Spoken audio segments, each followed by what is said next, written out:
This is my folding knife collection. I like fixed blades a lot more than I do folding knives, but I like to collect any kind of knife. Since I was a kid, knives has always been one of my favorite things. And even though I said I'm not a real big fan of Case XX, my dad used to pack a knife like that.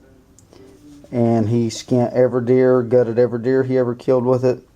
Any animal he ever killed, he skinned with a knife just like that. Always held a good edge, and the quality always seemed like it was good. My biggest problem with Case, their warranty is not as good as Buck. And about any knife up here I'll use for its intended use. I don't chop and do stuff like that with any of these knives. But I like a knife with a good warranty. One thing I can say about Case, they've always kept their products here in America. That's the only thing that keeps me buying them. These are my folding hunters.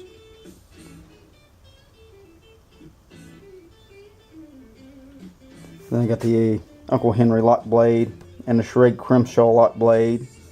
It's a Case back here, an old timer, and there's a K-bar. That's probably one of my favorite ones. And this Bear, I like this knife. These all over here was gifts.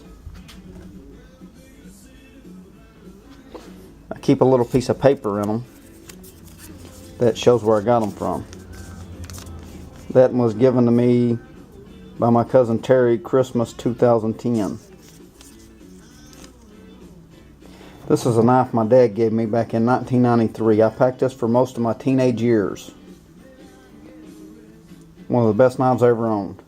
I packed it up until my brother-in-law gave me this one. And I used this knife for everything. I broke the blades, I've chipped the blades. Back then I didn't know how to take care of a knife. And this one right here belonged to my same brother-in-law. He packed this one when he passed away, and his daughter gave it to me. And sometimes a knife can mean the world to you. People just don't understand that stuff like that can be that sentimental. This right here is a typical 1980s. Everybody had one. Well, around here everybody had one.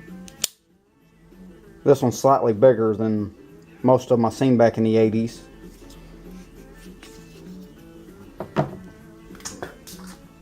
And then over here is my butterfly knives.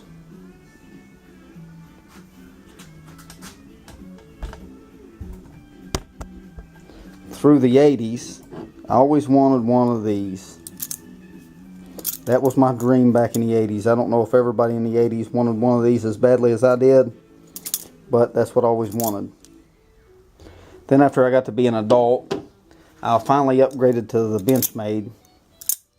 They work a lot smoother, a lot better quality, just a whole lot nicer knife. This is the knife I wanted back in the 80s. I never could find it, but I found this at a flea market here a while back. This is a Park and Cutlery Gypsy. This one is the one that started my love for butterfly knives. It's wore out, but you can still twirl it, do whatever you want with it. A few of these are just the cheaper ones that you pick up about anywhere. But any kind of butterfly knife, I like them. Those two in the back, my mom got me back in 1996 from the Smoky Mountain Knife Works.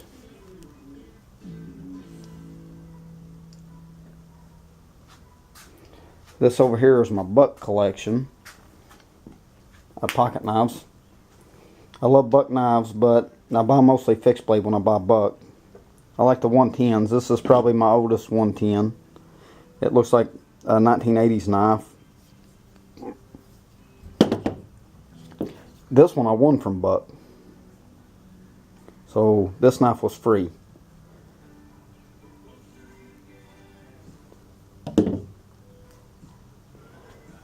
This right here is probably the only two Bucks I own that's not American made. This one right here is the American-made version of it. Just by picking this knife up, you can tell a difference in these knives. That one's, the blades are thicker. The back of it's a lot nicer. The blades are thicker. It holds an edge better. The emblem is nicer. It's my little buck light. Then just a regular old buck, keeping a tackle box or whatever. This one was my mom's old tater peeler knife. She peeled potatoes with that almost every day. My dad bought it. He broke the blade out of it. He gave it to her. She used that other blade to peel potatoes with.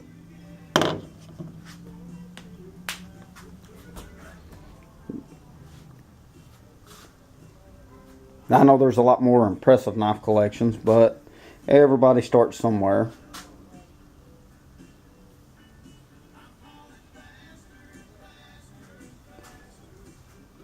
Well, thank you for watching my video. I'll see you next time.